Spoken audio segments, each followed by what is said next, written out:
Hey, everybody. Good morning. Welcome to today's broadcast. I am so happy that you have taken time out of your busy schedule to join us.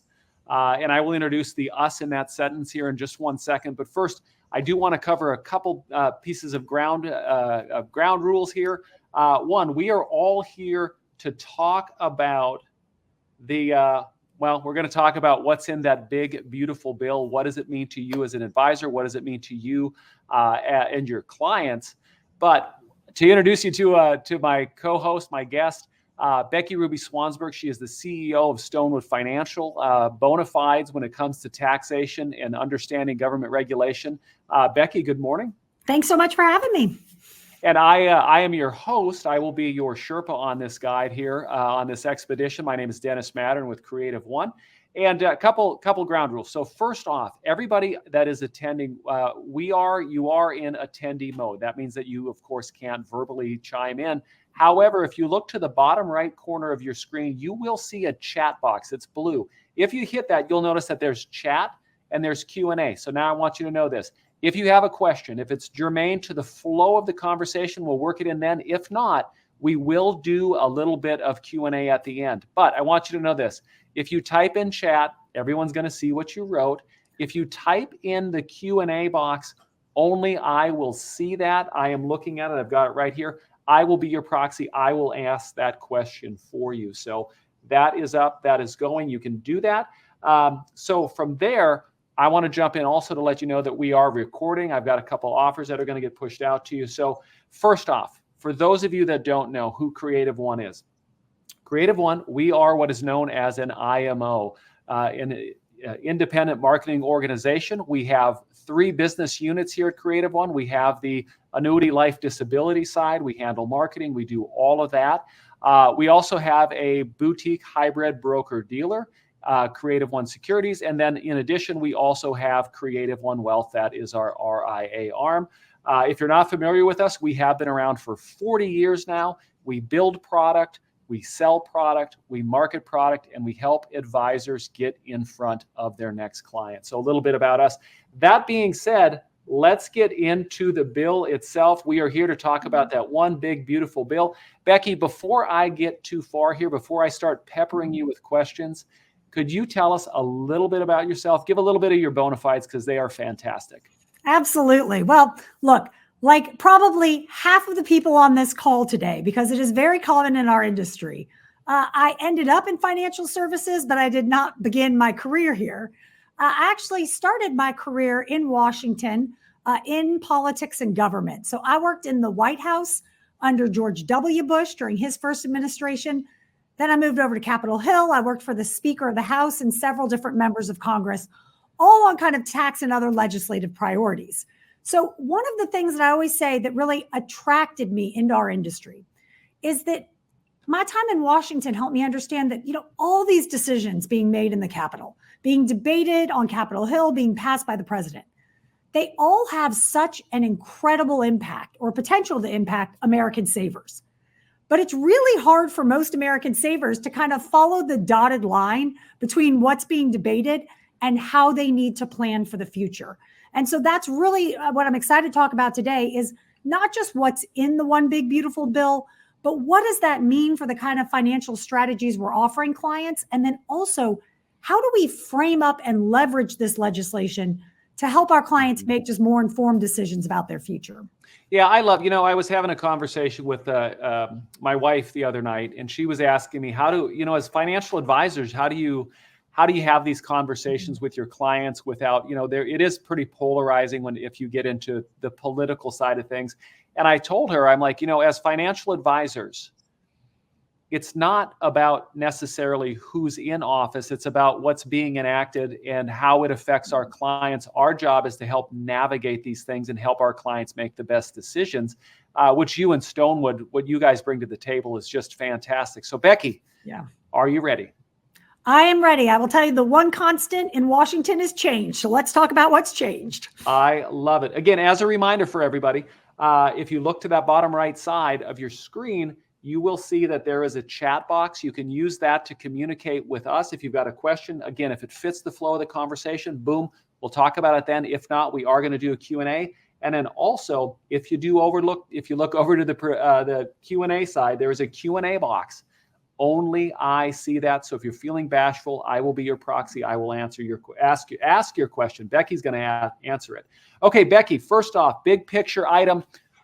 What makes tax rates, what does making the tax rates and the standard deduction permanent mean for planning? Yeah, so it's interesting. If everyone remembers, 2017, Congress passed and the president signed into law this comprehensive tax reform, the Tax Cuts and Jobs Act. And of course, on the individual side, this increased standard deductions and all of these lowered tax bracket rates were all set to expire at the end of this year. And I got to be honest, if you had asked me 18 months ago, what are the chances that we'll somehow get a Republican president, a Republican House, a Republican Senate, and they'll get this passed, they were pretty thin, but we threaded that needle.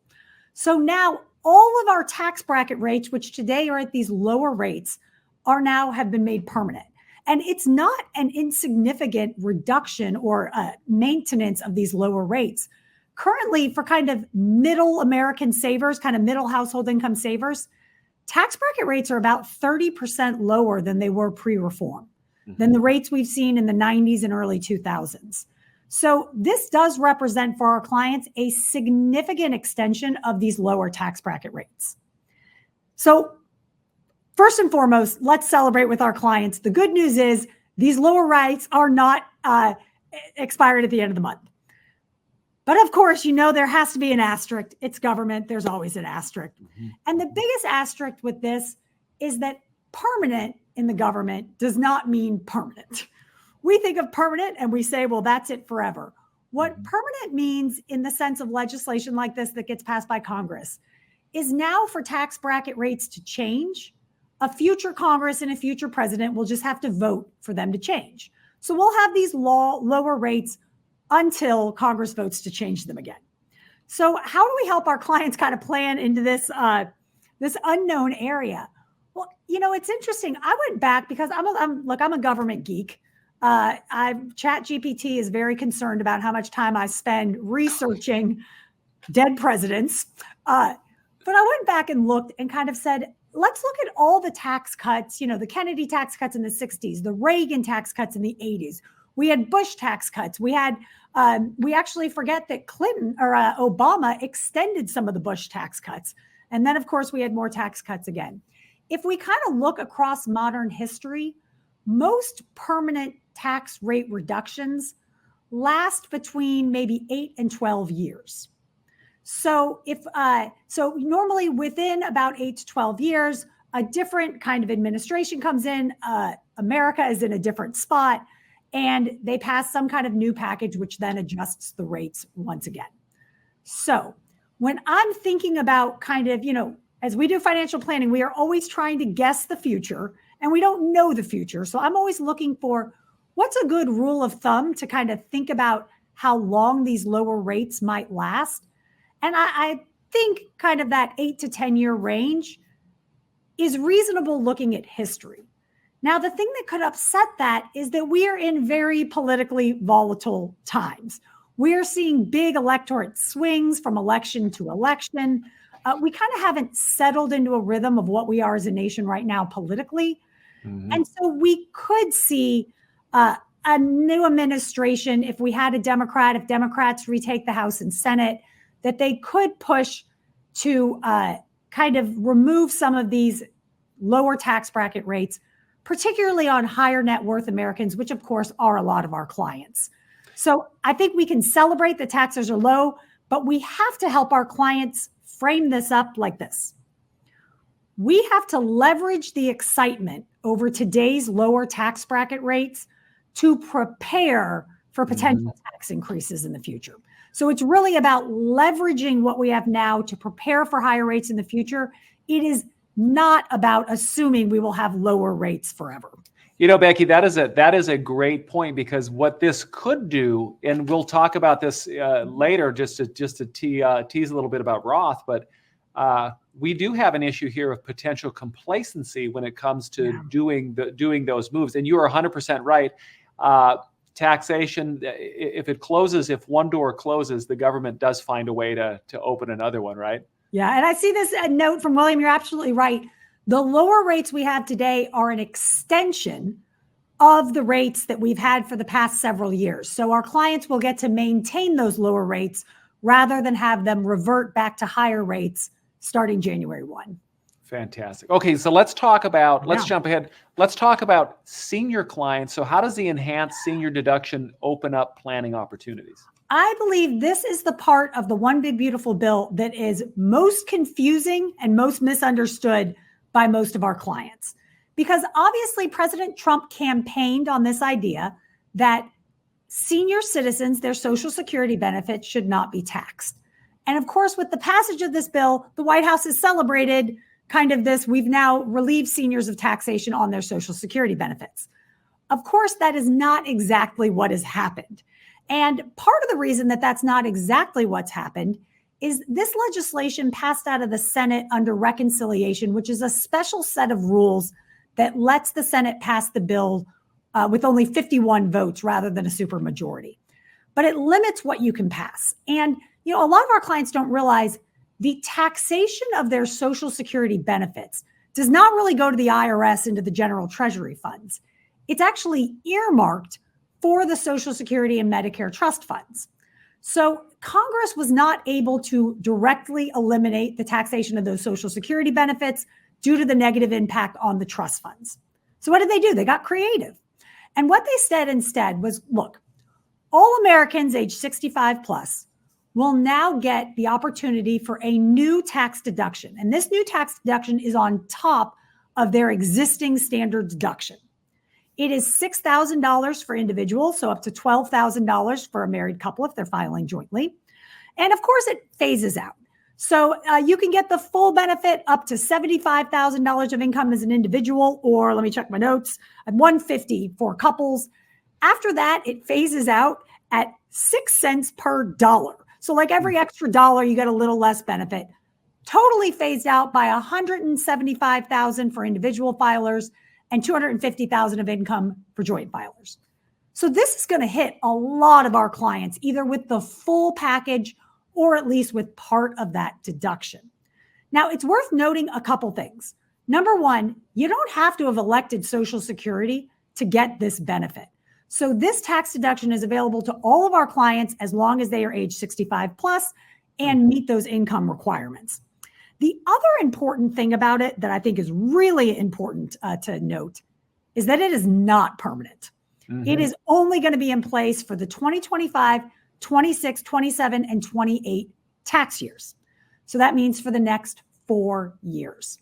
So this is going to be, first of all, a great benefit to our clients age 65 plus, but is also going to make Roth conversion planning a little bit more precise as we move forward. And Dennis, I know we're going to get into kind of what does all of this mean for Roth conversions, but just keep in mind that we are going to have to kind of look at this new deduction and make sure that we are not pushing clients to lose this deduction through conversion income unless the ultimate end result really makes the case for that.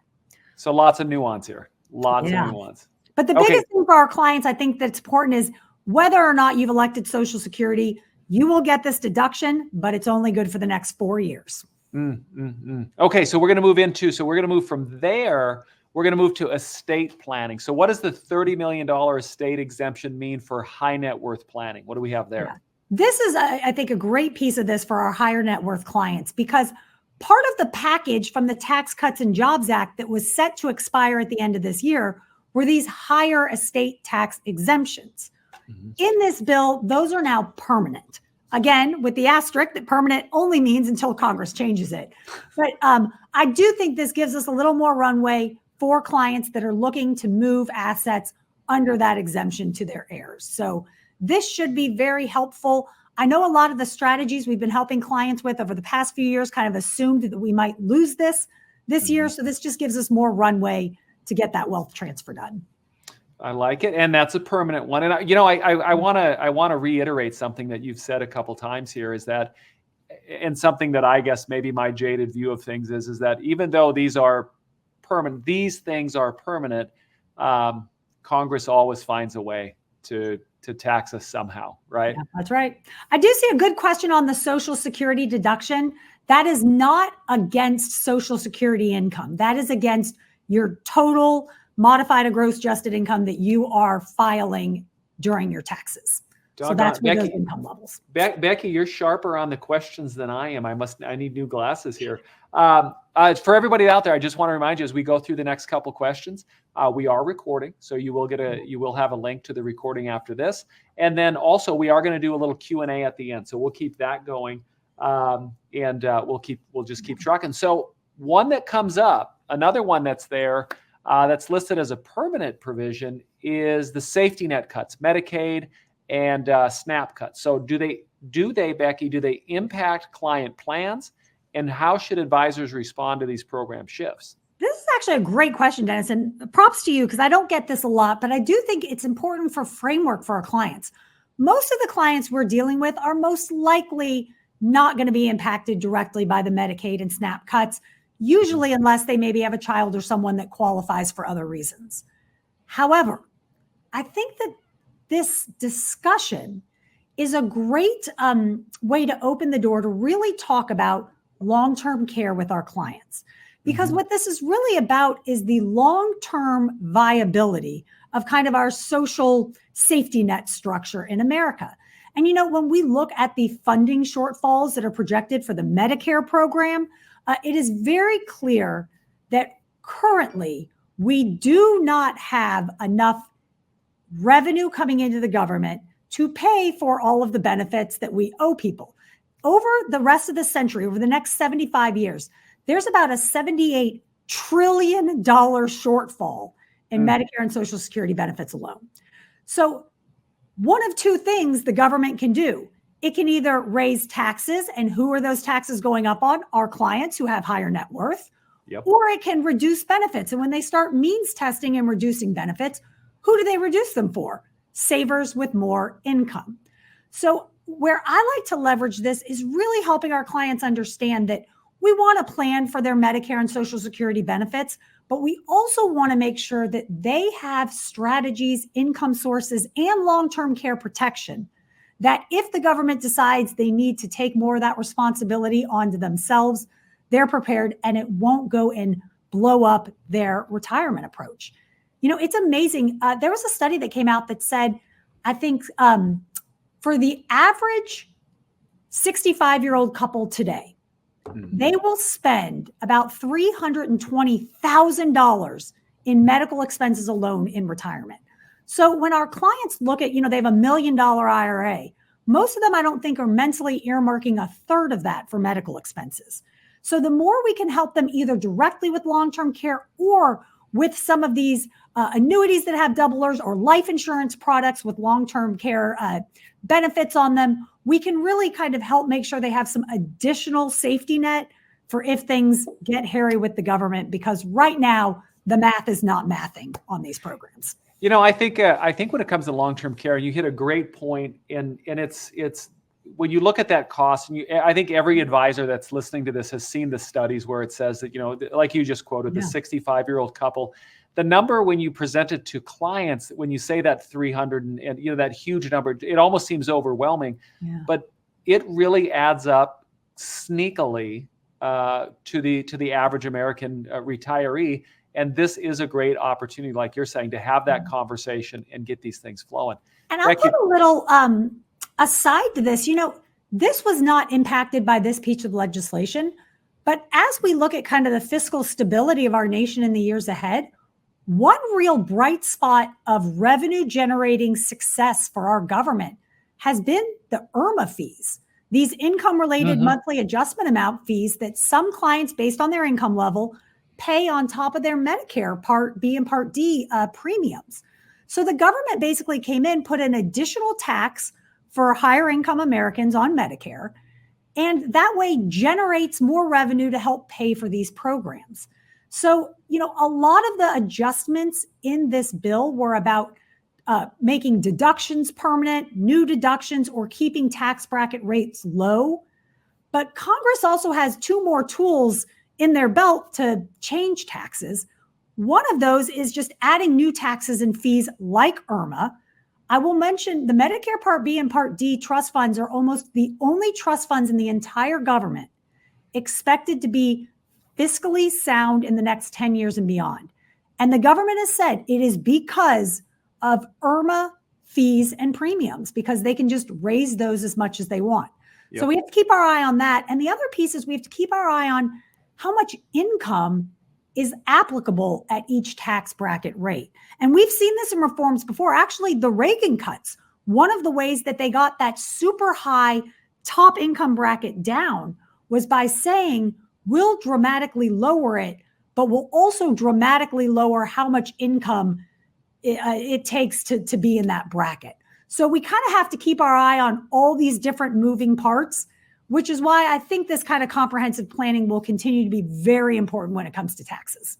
Yep. And Becky, this will be, I think Neil is gonna love this. Neil Wilding, that works with Becky at Stonewood. We did an episode on a podcast where we talked about explaining IRMA, and there is a lot going on there. I put that on top of the chat. You can check that out later. Yeah. But let's move into our next topic. Next big picture, one that gets talked about. Yeah. SALT.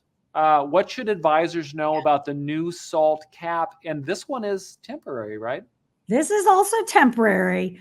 This will provide good relief to clients if you are operating or have clients in one of the states that has very high state taxes.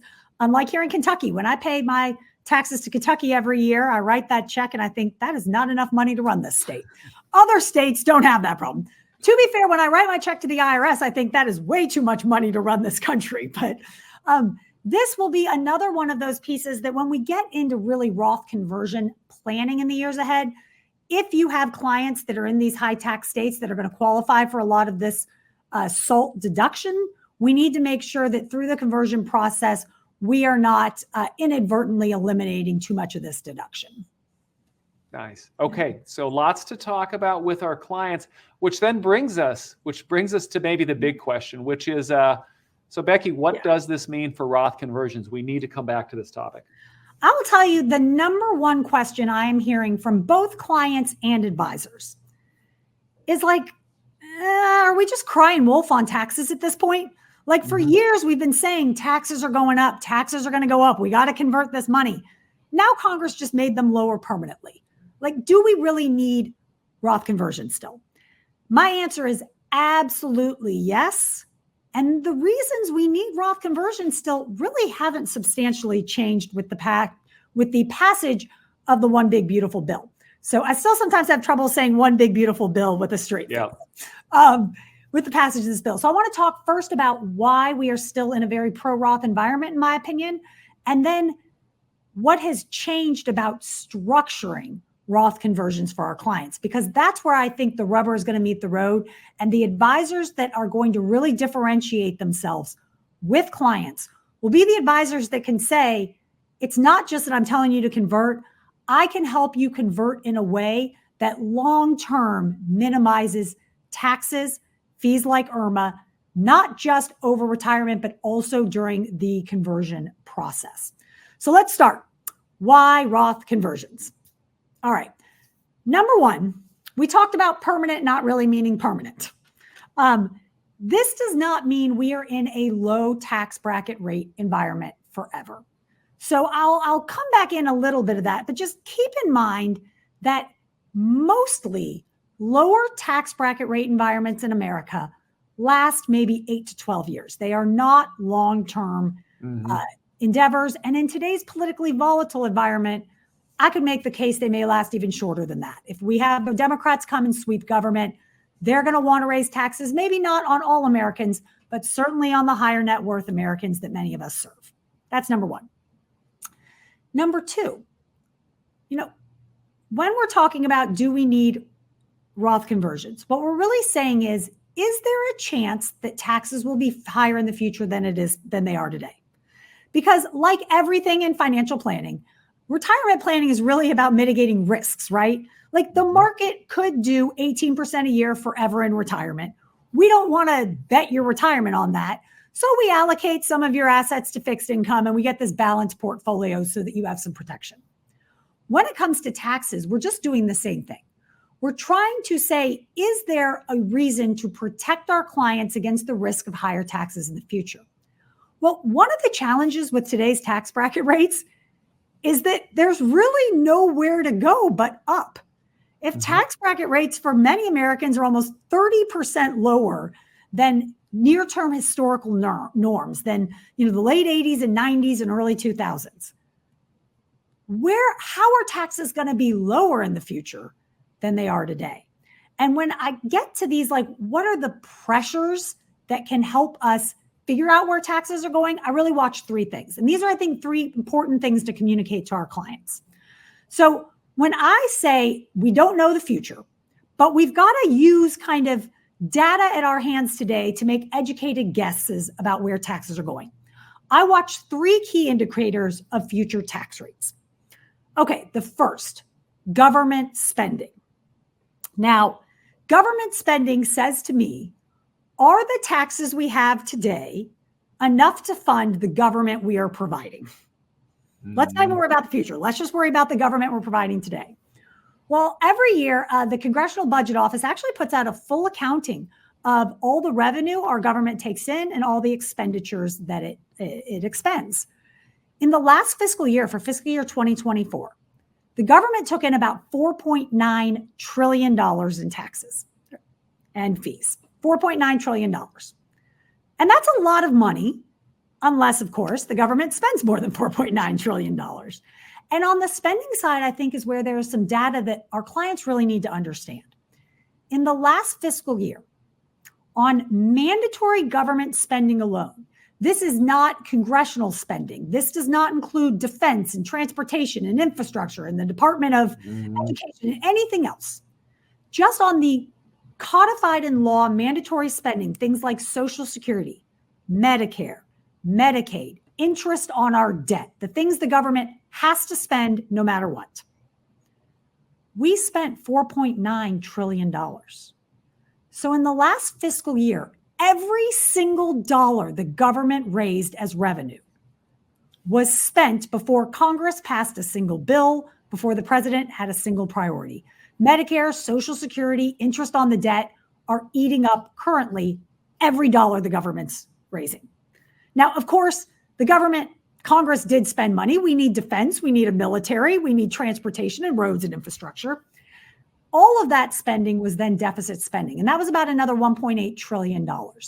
So while we talk a lot about the work of DOGE and reducing government spending, that's important. But Congress is never going to really spend $0 to balance this budget. So the first thing our clients have to understand is we are not currently paying enough for the government we have. And do we think we are likely as a nation to reduce government or to increase revenue? I can tell you what I think, and I bet it's what your clients think too. This second piece, kind of three key indicators. Number one, U.S. spending. Number two, I'm going to preach a little here. I am passionate about this. Number two is demographics. We have a rapidly aging population in the U.S. The vast majority of spending our government spends every year is on Social Security and Medicare. Right now, Social Security only is projected to have enough money to pay 75% of its benefits within the next 10 years. And Medicare is seeing an 8% annual compounded growth in spending year after year after year. So it's easy to sometimes think the things that could keep taxes higher or lower in the future are Republicans or Democrats. Elections have impact, but they really only serve to slow or accelerate this path where we cannot afford to provide services to the demographic growth that is coming in the future. It's really not a political problem. A lot of the future spending is a math problem. Yep. Third indicator, last one, and then we'll take a breath. Debts and deficits. So it's not just that our government can't fund what we have today. It's that all of our projections are showing failures in the future. So we currently, in the last fiscal year, had a $1.9 trillion deficit, meaning we spent almost $2 trillion more than the government took in as revenue in a world where we're only taking just under $5 trillion in as revenue. That is part of what has led years and years of this to a federal debt that is currently at $36.2 trillion, the highest debt we have ever had as a nation. Hard stop. And then there's another debt actually on top of that. And that is this $75 trillion shortfall that Medicare and Social Security alone are going to have over the next 75 years. So when you add all of this together, why do I think taxes are going to rise? We are going to have older population that requires more benefits. We know these debts are coming, and we cannot cover the government that has been promised to these people. Yep. Our government is either going to have to reduce services or increase revenue, or most likely both. So when we think about Roth conversions, I don't want us to dampen our clients' excitement that tax rates are going to be lower for the foreseeable future. That is to be celebrated. But it's not to be celebrated on its own. What it is this gift. We've been given this opportunity to leverage today's lower rates to do some serious tax planning and prepare for the higher taxes that are coming in the future. Whether those higher taxes come from increased tax bracket rates, reduced amount of income applicable to each bracket, new fees like IRMA that the government can put in, or loss or reduction of these deductions that we've been given that are pretty generous right now. So long term, the story has not changed for our nation. We've just been given some opportunity to get more planning done. I tell you what, I just think that, like you're saying, we can't allow for the complacency. And I think if we just show, I took a note, that of what you said, we've basically spent the money that came in before we've even done any legislation. And I think that chart, and I think even this, I don't even think we need to go into this because you covered that so well, which was the deficit's going to grow. I mean, and it's got to get paid for at some point. How's it going to be? And that's the conversation to have with clients. I mean, it is. It's, it's interesting. It's not all bad. We've balanced, like, this bill will grow the deficit and the debt, but it's also predicted to increase after-tax income for Americans between 3 to 5%. So I do think short-term it will be very helpful for our clients, but long-term, you're right. It doesn't solve any of the problems. I keep saying to people, we are not one election away from solving the problems of this nation. And it's easy to think that elections are the things that are driving this insecurity or this risk of higher taxes, but it's not actually Republicans or Democrats being in the White House or the House or the Senate. I mentioned before that can accelerate or slow the changes. It doesn't cause them. The thing that is driving this instability is that every 2 years in America, we have elections, which means every 2 years, our country has more government. And as we've seen, whatever is done can be undone. Whatever is undone can be redone. The one constant in government is always change. Yep. And so we want to help our clients know that they have agency, they have a low tax environment, and they have our help and guidance to make these adjustments today to set them up for success long-term, so that when they're 70, 80, even 90, and they don't have time or ability to really adjust to these taxes, they at least have some hedge and protection in these tax-free vehicles against these rising taxes and changes. Absolutely. Okay, folks, here's what we're going to do. Becky, amazing job. There's more, there are more provisions. We didn't talk about them. You owe it to yourself. And in fact, I'll get some links out to some great shortcuts here to learn about some of these other things. But, some of the things we didn't talk about, some of the deductions like consumer loans. There's some business things that have changed, tax, tips and overtime, child credit. I'm looking at my notes here, the remittance tax, college endowment. So there's a lot of things out there that your clients are going to have questions about. So you do need to do some homework here, folks. But let's open it up for Q&A. So just a quick reminder, if you look to the right corner of your box, of your screen, you'll see a Q&A box, a chat Q&A. Here's the difference between the two. Everybody sees what you write on chat, so be nice, and it's going to have your name next to it. Q&A, I will be your proxy. Only I see that, and I will ask the question for you. So we'll take a little bit of time here. I see a comment that Irma is BS. We'll let that one go. Dennis, while you're looking into those, I will say I've put together kind of a memo for advisors looking at what are the key provisions of this bill and how should we angle that for our clients? How do we leverage that into client conversations and client planning? I'm happy to give that to anyone on this call. I just posted my email, maybe. Let's take a look here. You know what, Becky? I will get that to, if you're cool with it, I'll get a copy of that to everybody that's here. Yeah, and then I will send that right there. I just put my email in the box, so it took me a second. You can tell this is live.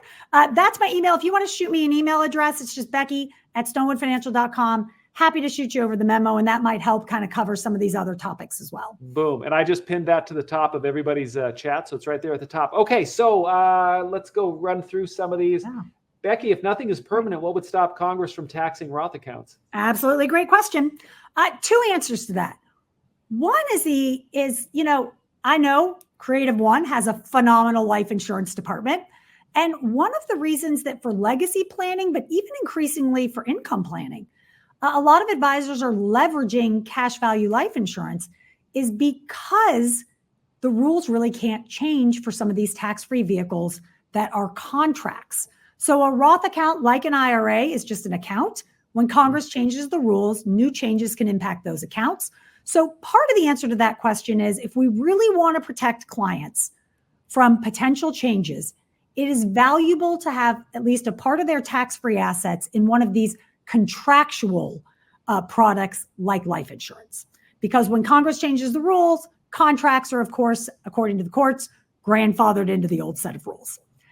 More realistically, though, while Congress could change taxation of Roth accounts, they are not likely to. And one of the reasons is the government needs Roth accounts to get more revenue quickly. As people live longer and longer, they defer taxes longer and longer. So if you all remember the Build Back Better Act that the Biden administration tried to pass twice and then finally got the Inflation Reduction Act as a modified version of that. In the original bill, it actually limited Roth conversions for certain higher net worth Americans. But the provision took place after a 10-year waiting period.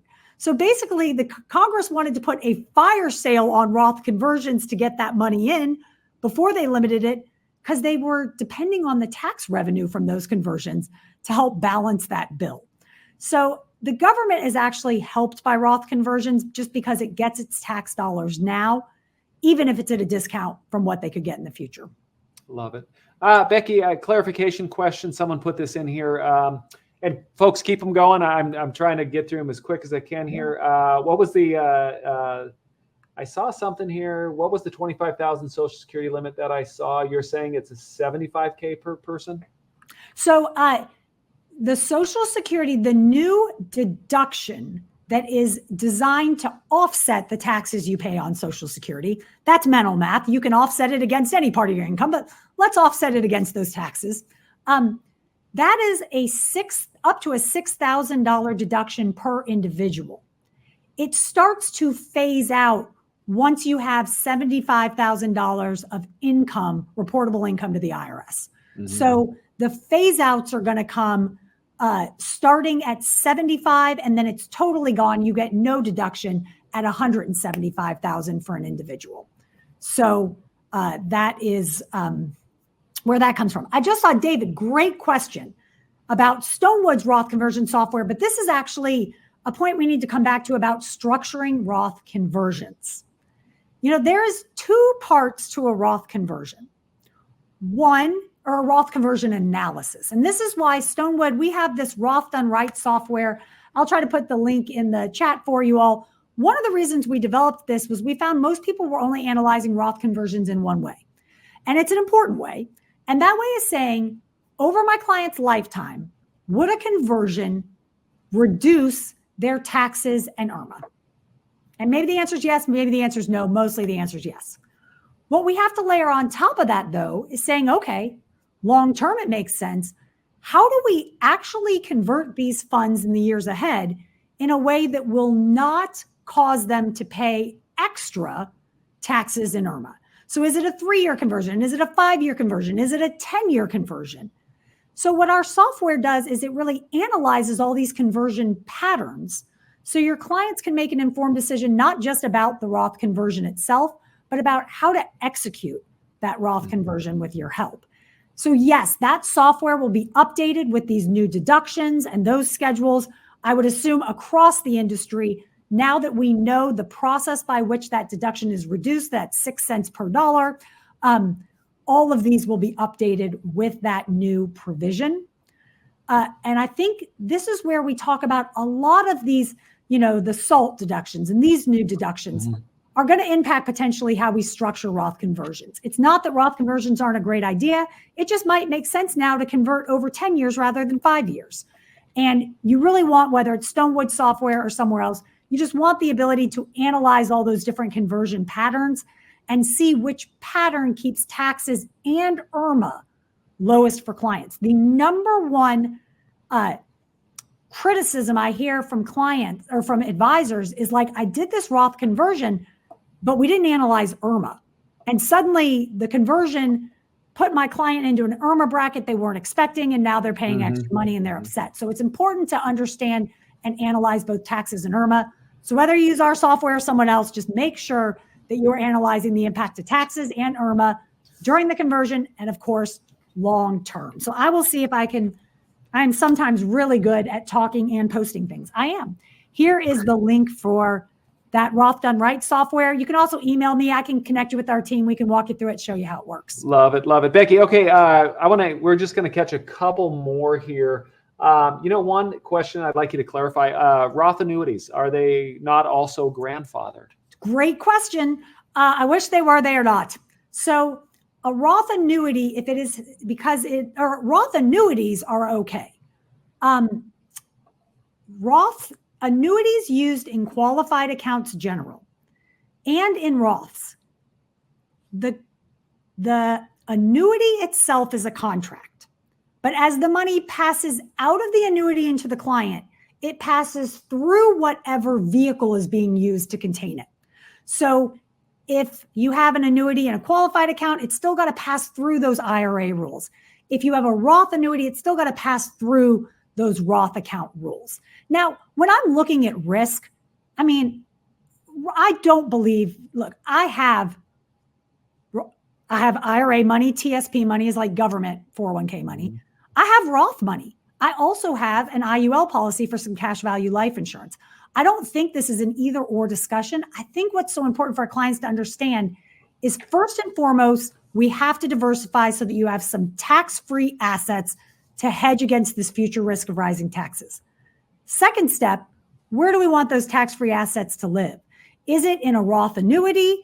Is it just in a Roth managed account? Is it in maybe cash value life insurance that is tax-free, or some combination of all of those based on the client's needs and their risk tolerance? So the tax conversation is key, and there are different benefits to where you put it after that. I love it. Here's what we're going to do. So I've got a couple things. We're going to bring this plane to a landing here. One thing I want to point out to you here at CreativeOne, for those of you that are working with us or interested in working with us, we are putting together information slides. We help advisors with presentations for clients. So we have put together some great pieces. You can see a piece on Here's What It Means to You, a white paper that we're in the process of working on right now. Slides for different seminars, 6 key provisions, so you can explain that to clients. And then also, those 4 strategic moves to consider immediately. So these are pieces that we have put together that we have for you available. Now, one other thing I do want to tease to, and that is in about 2 weeks, one thing that comes up is compliance. And if you aren't doing note taking and using AI to summarize your clients' notes, we are working with an outfit now called Zox that they summarize phone calls. They listen to meetings. They can listen in. They can summarize for you. They can take those notes that you need to have for compliance. We're doing that webinar in 2 weeks. And in fact, what I'm going to do here, if I'm clever enough to get it here, I'm going to put the invitation out to that because we want to make sure that you have that. I'm going to put it out as a slide out. You'll see it in 2 seconds. And then as we come to the end here, Becky, as we come to the end of our presentation and our time, I just want to remind everybody that here at CreativeOne, we have been in business now for 40 years. If you're not familiar with us, we would love to tell you about who we are. Whether you're looking for a solution when it's on the independent side, whether you're looking for annuity, life, that area, if you're looking for your new home for your securities license, whether that's broker dealer or you need an RIA. Becky, final thoughts today. Final thoughts is this. Sorry, I was deep in the chat. The final thought is long-term, things are not going to get better, but short-term, we've been given this gift to plan for it. And that's what all of retirement planning is about, protecting our clients from future risks so that they can access the income they want in retirement and live the happy life that they've worked for. Tax planning absolutely is part of this overall mix with market risk and income risk mitigation. And this bill has given us a great gift to go out and do some real planning for our clients. So please, if you've got questions, I'm happy to connect with you directly. The team at Creative is fantastic. They go deep into these strategies. And I know, Dennis, your team's ready to help too. So let's go help some clients prepare for the future. Love it. So final thoughts for me before I say thank you for being here. You know, with the big, beautiful bill, which is a mouthful to say, there's a lot in there. There are provisions that are permanent. There are provisions that are temporary.